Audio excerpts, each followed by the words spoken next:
You may proceed. Miss Compton, you own a refrigerator, right?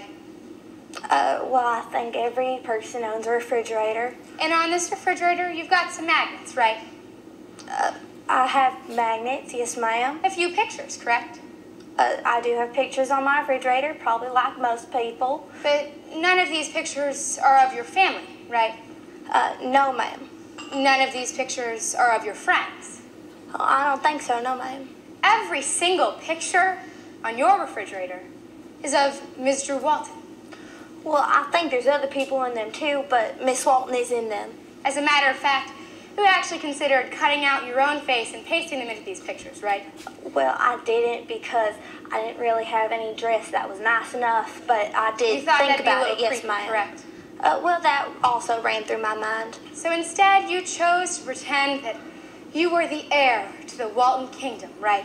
Well, I think every person thinks about being rich. That'd be real nice. So on September 24th, 2010, your dreams came true, correct? My dream to be the heir to the Walton throne? No. Ms. Walton herself was coming to the Midland Civic Center while you were on the job, right?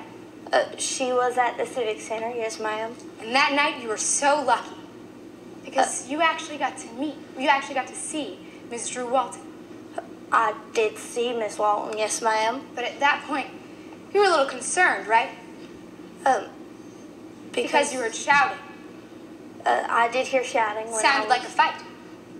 Well, yelling normally means fighting. So as you said on direct, you hightailed it out of there to get some help, right? It's part of my comprehensive training. And as you were hightailing it out of there, you heard a gunshot. Yes ma'am. And immediately, you ducked and covered, right? Well, I was trying to be a rock. I figured people don't shoot things that don't move, and rocks don't move. But your back was turned to the scene of the crime, right? Well, yes, ma'am, because I was going to get help before I heard the shots. Eyes closed? I don't recall that. You were frightened. Well, I mean, I'd never heard a gunshot before. Well, except when I was hunting. I hear gunshots then. And then, you heard another gunshot. Yes, ma'am, I heard two. And you took some additional time to gain some composure, right? Well, I didn't know if the gunshots were over, so I was still trying to be a rock, because again, people don't shoot rocks. But when you stood up and turned around, you saw Miss Drew Walton standing next to Lane Hamilton's dead body, right?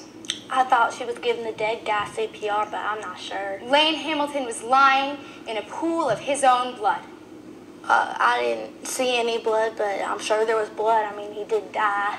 And there was a gun about 1.5 feet from Lane Hamilton's right hand. That's what I thought, yes, ma'am. And after seeing this, you turned around again to get help from the security personnel.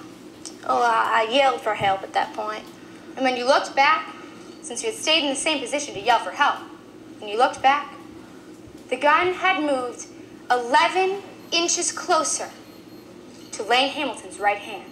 Isn't that correct? I thought it was 6 inches closer, but I was probably just in shock. Ms. Compton, when you looked back at Lane Hamilton's body, the gun appeared to be now 6 inches away from Lane Hamilton's right hand, which means it would have had to move 11 inches, correct?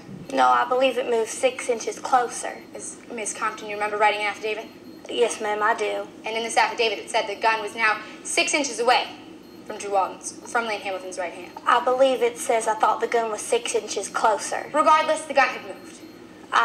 Again, that's just what I thought, because I'm sure guns don't move, they can't walk. Exactly.